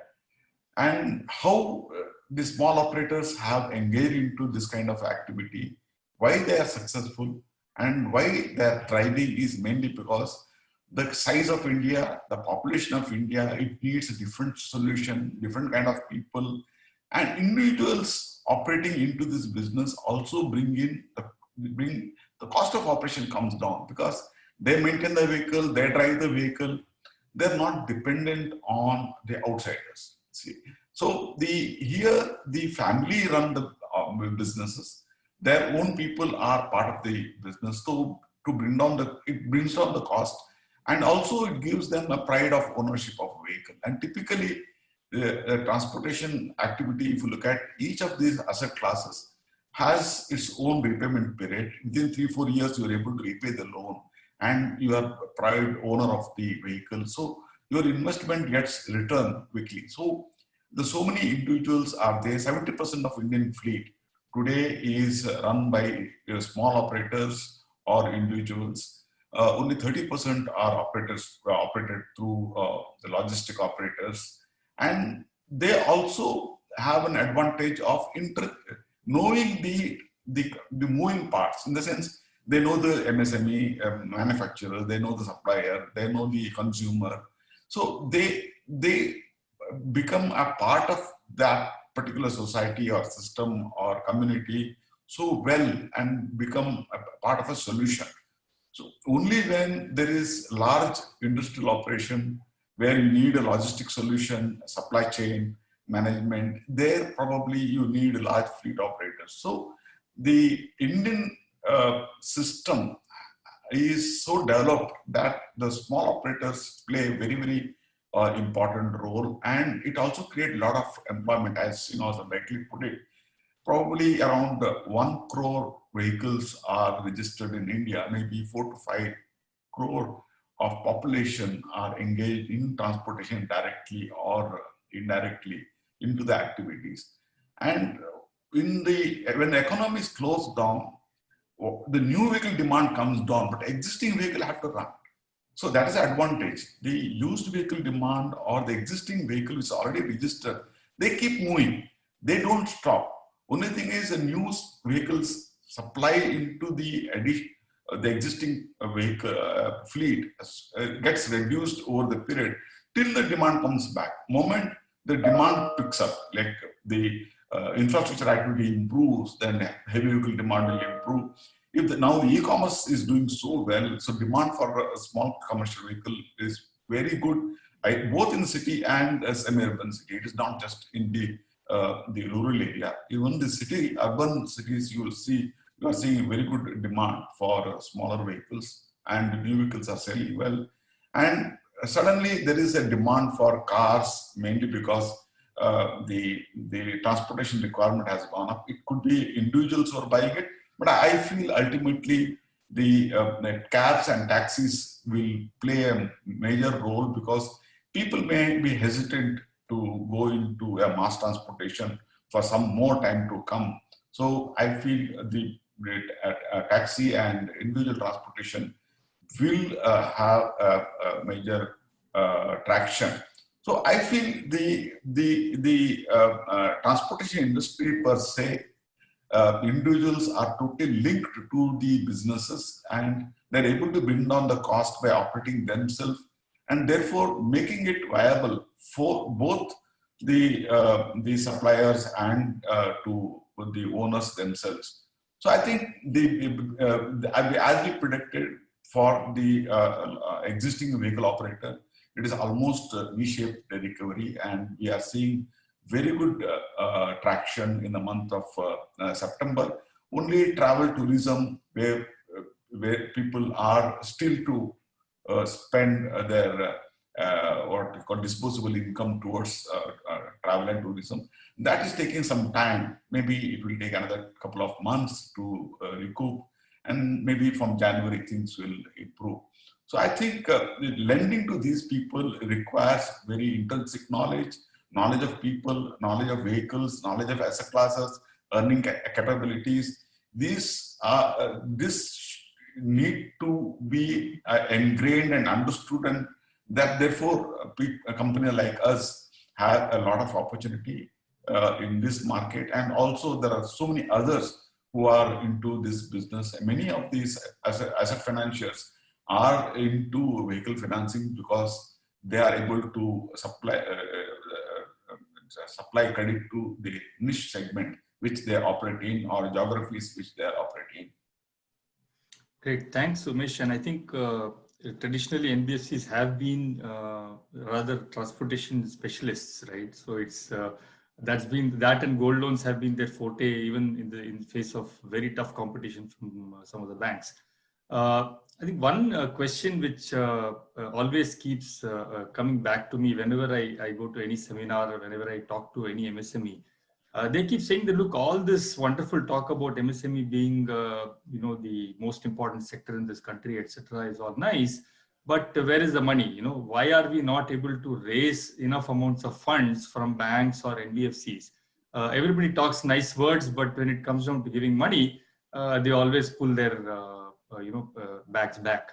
So the question which I would raise to Sachin, because he's been a practitioner of MSME lending for some time, why do you think this kind of a gap between expectations and reality exists, and what do you think the MSMEs can actually do to deserve, or I would say to force the NBFCs and banks to give more credit to them, which I'm quite sure they truly deserve?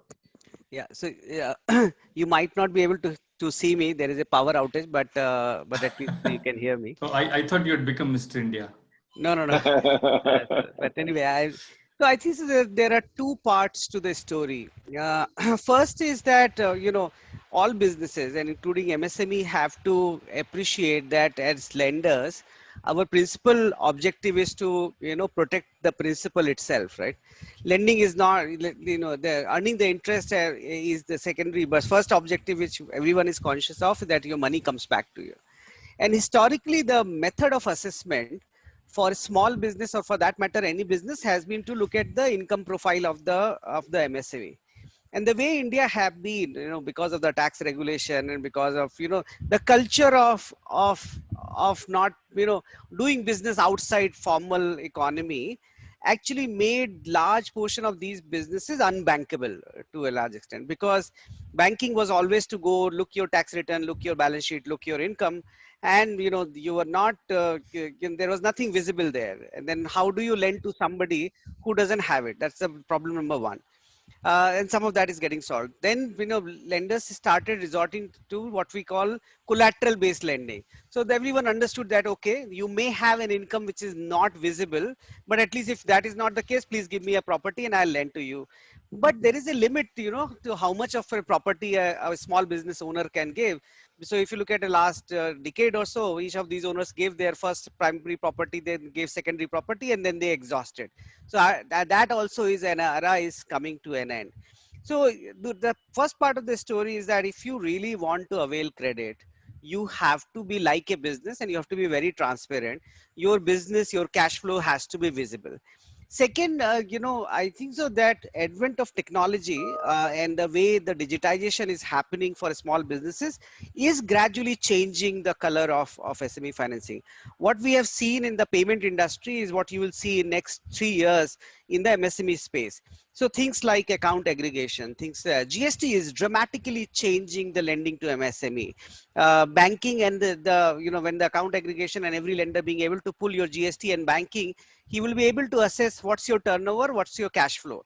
But obviously the SMEs first has to be digitally enabled. They should be digitally ready and they should be open to provide that information.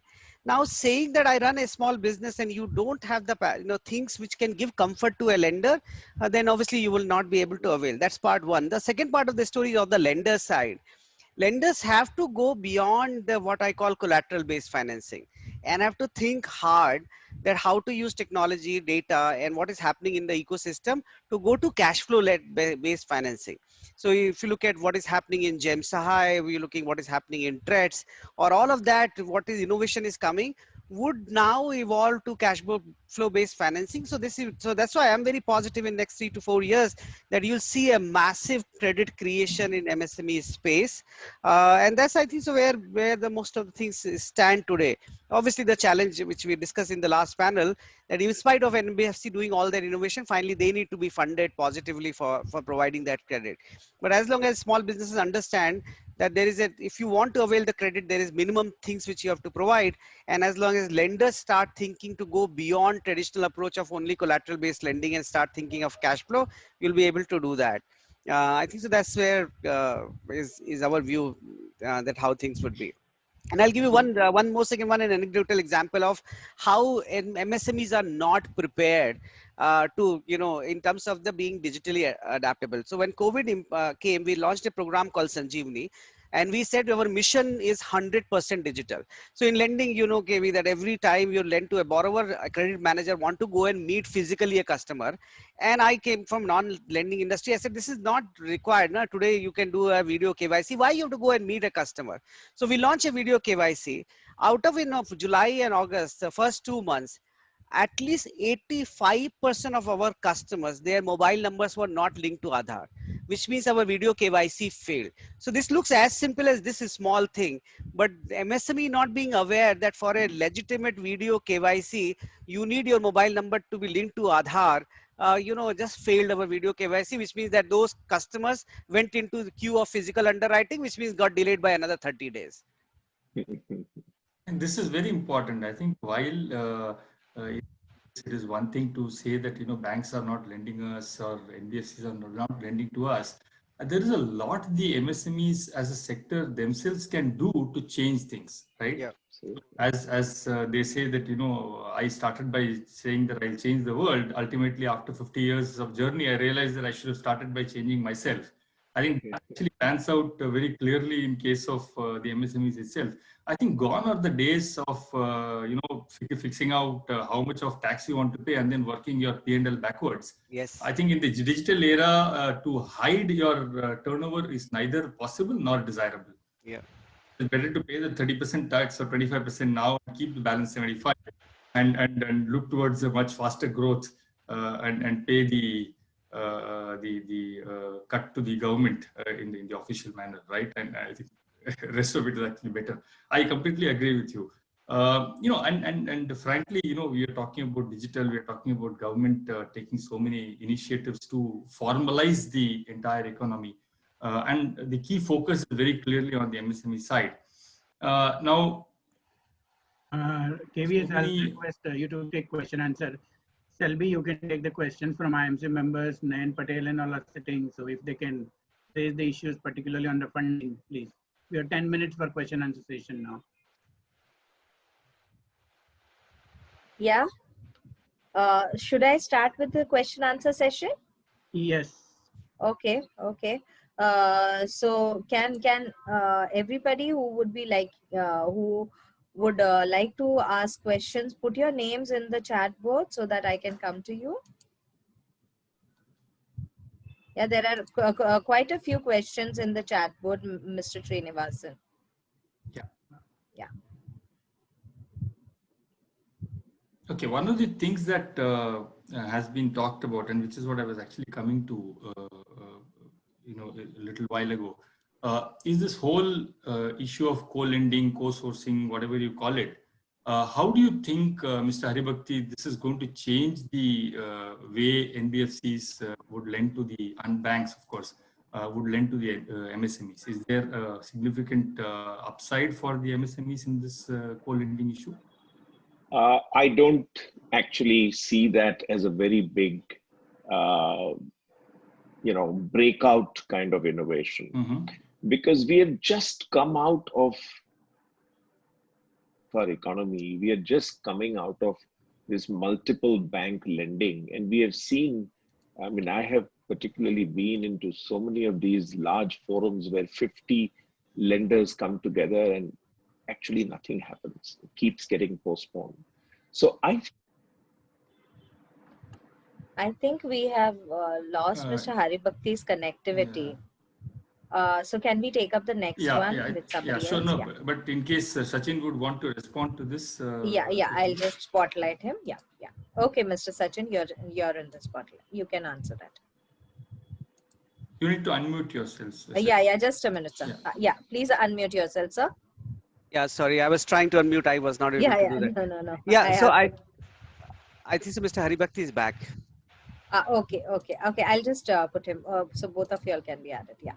You can give your views. Sir, please unmute yourself, sir. Yeah. So basically what I was trying to say is that we are beginning the era of one-on-one relationship driven, cash flow driven, privacy, giving way to transparency, all of that era. We're also getting into an era where a large amount of resource raising capability exists, particularly amongst the larger NBFCs. And therefore, I think it will be important in a few instances. There are only 5,000 medium-sized MSMEs. So out of that, maybe there might be 100, 200 occasions where co-lending can make a big difference. But I doubt whether that's going to become a big thing, particularly in the case of the large majority of the micro enterprises. This is irrelevant. So probably an on-lending scheme which is more liberal, where NBFCs actually lend and take a back-to-back financing from banks would be more beneficial for the MSME sector. Point taken. Now I come to Umesh. Umesh, one question which is a very interesting question, a little controversial perhaps. The question says that why is everybody talking about digital lending? What about the bulk of 99% of the MSME which are not digitally savvy? I'm quite sure a lot of your transporters are not all digitally savvy. So how do you kind of address this whole digital versus physical kind of underwriting? See, basically, the digital is used very loosely. What I feel is because anyone who can apply his application on a mobile, he is digital. So everyone has a smartphone today. So you ask him to fill few application and make an application to you, and you can onboard him digitally and maintain his record digitally. You can have complete his KYC digitally, everything you can do. It is not that, no, it is total transformational. That moment you are in digital, you scale and make business very large, not so. Because in India, I still feel, or rather our business model suggests that you still need to meet, assess, understand, and there are so many other requirements for anyone to be partner. Because financing is partnership. Financing is not just one-time lending, as many people see. I feel it is a continuous journey of needy borrower and the lender. So I feel when it is a journey, then you need to be continuously in touch. And I don't think lending can be highly scalable model. And if somebody is thinking that it's highly scalable, fast growing, then I feel there is always a risk. So we need to be moderately growing with good relationship with the borrower and the financing partner. Yeah.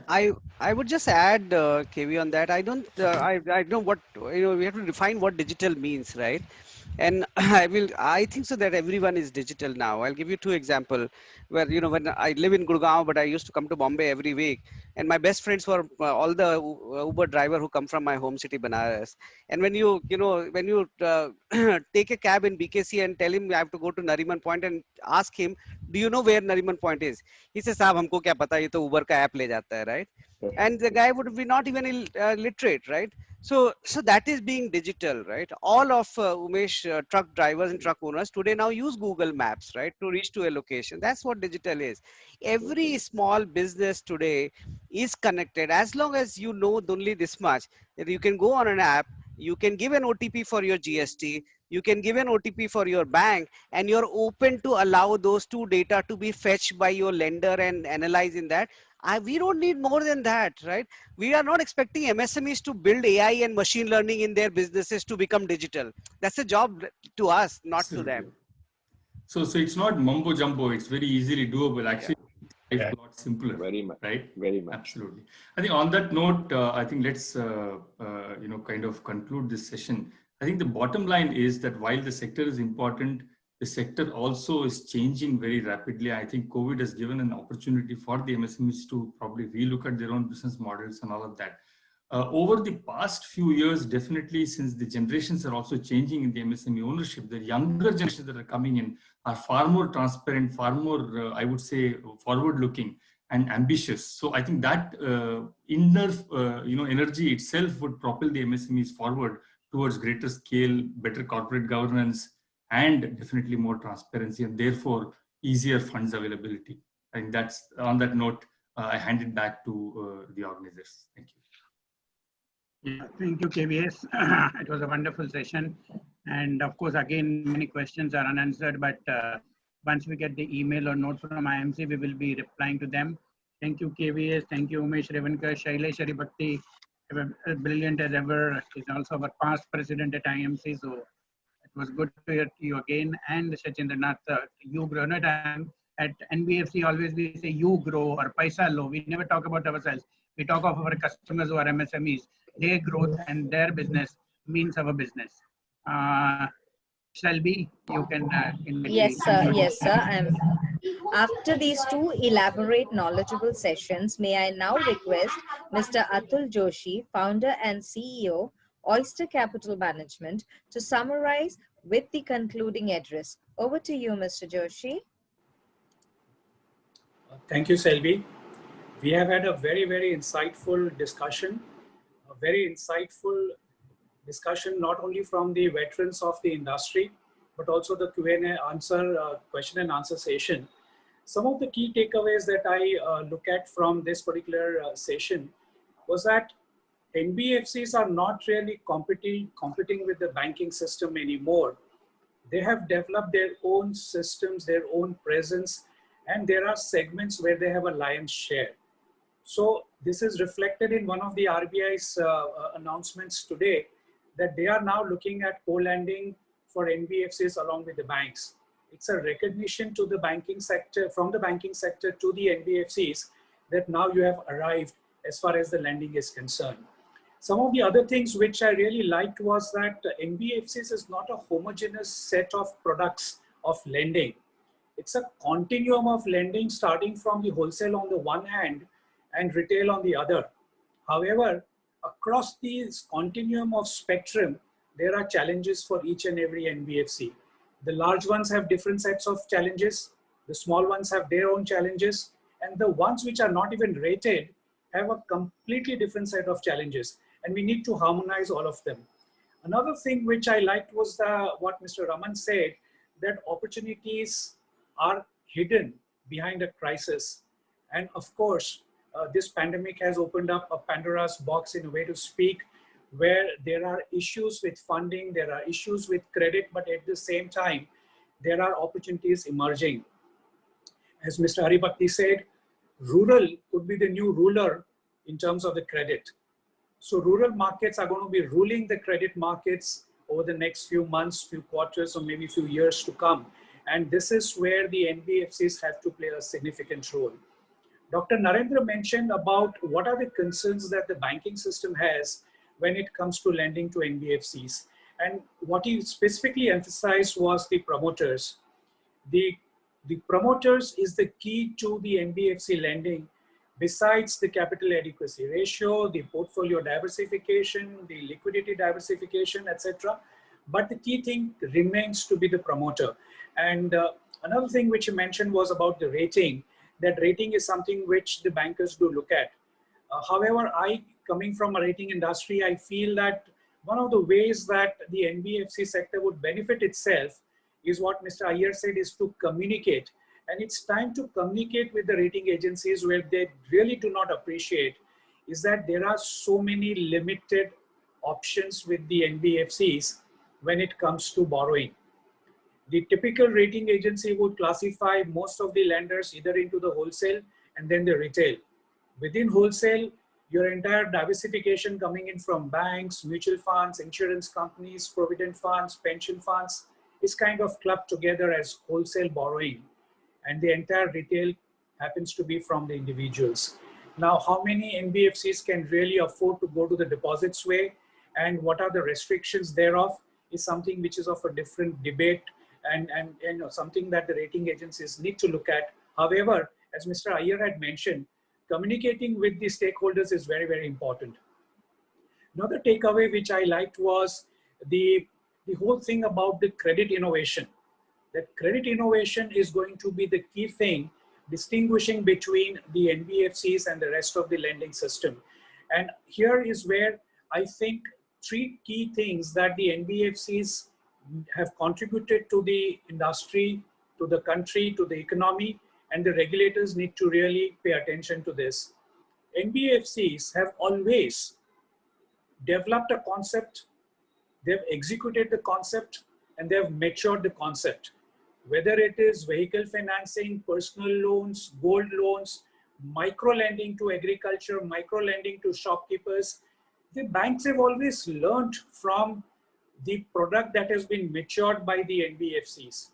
The banks are now partaking in that product. And really speaking, the entire credit for the product development and the risks associated with that was actually taken by the NBFCs. And we need to give that due credit to the NBFCs that they have pioneered the risk taking to the maturity of that product. The second part, which I guess the regulators need to recognize, is that today there are a lot of NBFCs which have a market capitalization higher than that of the banks. They play a much bigger role in development compared to some of these smaller banks, and this is reflected in terms of investor confidence in the market capitalization of these NBFCs. Another way to look at it is that what is the FPI holding in an NBFC compared to with some of the smaller banks or some of the nationalized banks, and we find that the foreign institutional investors also have shown a lot more confidence in the operations of the NBFC, in the existence of the NBFC, in the promoters of the NBFCs, whereby their holding is substantially higher when compared to a bank. So these three things put together, I guess, talks about where the future development of the regulation should be. If I look at the way the regulations in the past have been for the NBFCs, I think they were paranoia driven rather than prudence driven. So I would say in my concluding remarks that given the journey that the NBFCs have done so far, I think it's time that the regulators replace the regulations from paranoia to prudence based. Thank you very much. Thank you, Mr. Joshi. May I now request Mr. Ajit Mangrolkar, Director General, IMC Chamber of Commerce and Industry, to present the vote of thanks. Over to you, Mr. Mangrolkar. Thank you, Selby. A very good evening, ladies and gentlemen. On behalf of IMC Chamber of Commerce and Industry, it is my privilege to propose a vote of thanks at the end of this very highly insightful seminar on rebooting economy role of NBFCs, organized by IMC's NBFC committee. At the outset, I must thank all our esteemed panelists for their brilliant discussions. I think we learned a lot, and definitely I think we have seen that probably rural is the next way forward for NBFCs. So that was a really very, very insightful discussion that we've had. A special thanks to Mr. Mahesh Thakkar, Chairman of the Committee and Director General Finance Development Council, for extending their support as co-organizers and making this seminar a grand success in this pandemic situation. I would also like to thank Mr. Ramesh Iyer, Co-Chairman IMC NBFC Committee, Mr. K.V. Srinivasan, Co-Chairman IMC NBFC Committee, Our silver sponsors, Shriram Transport Finance Company Limited and Magma FinCorp Limited. Our logo sponsors, Shapurji Palanji Finance Private Limited and Tata Motors Finance Limited. And all the members of the NBFC committee for making this seminar a grand success. I thank all you participants who have really, waited and patiently listened to a very, very brilliant discussion. I also thank the press and media for their extended support to this seminar.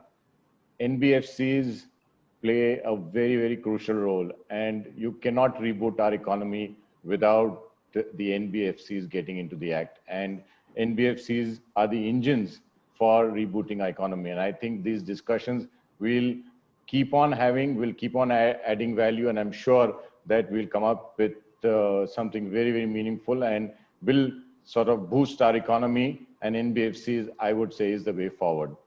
And I would like to conclude by thanking all our back-end secretarial staff who really have, struggled behind the scenes to put this together. Bharti, who's the OIC of this committee, plus Selby and her IT team, who really have been holding the fort for us in all these months. And of course, last but not the least, Sanjay Mehta, our Deputy Director General, who really, gives us, he's the absolute pillar of support for all of us. So I thank every one of you for this seminar, and I think we look forward to having many more such seminars as we go forward. Thank you very much. Wonderful. Very nice, very well organized. Thank you. Thank you, Ajit. Thank you, Selby. I Thank think you, the Majid. video recording of this may be available on IMC and FIDC, both websites. People can see that with 2-3 days time. Selby, is it right? Yes, sir. I just want all the speakers to give the approval that it can be uploaded, and it will be uploaded on YouTube. And we'll pass on the link. Yep. Yeah. Fine, Please go ahead. please go ahead. Fine from my side. Okay, ahead. okay. Thank you. Yeah, thank you. And do join and participate in all our future endeavors. Thank you all. Thank you. Thank you, sir. Thank you. Thank you, everybody. Yeah, thank you. Thank you, President Before Rajipudar. we leave, I would like to again thank our silver sponsors, Shriram Transport Finance Company Limited and Magma FinCorp Limited. Our logo sponsors, Shapurji Palanji Finance Private Limited and Tata Motors Finance Limited. Thank you, friends, for your kind cooperation, interest, and active participation. Thank you. Thank you. Please leave your email IDs in our chat session so that we can take your questions and pass it on to the speakers. Thank you. Thank you, participants. Thank you, Selby. Thank you, Sanjay Mehta, Ajit ji, President Rajipudar, and Bharti. Are you all there? I think we had more than 126 people joined, maybe more of that. Yes, yes, sir. From time to time. So the target was reached, and the quality of deliberation was also good. Thank you. We finished 2 minutes before time. That's also a great achievement. Yes, sir. Yes, sir. Thank you. Thank you, sir.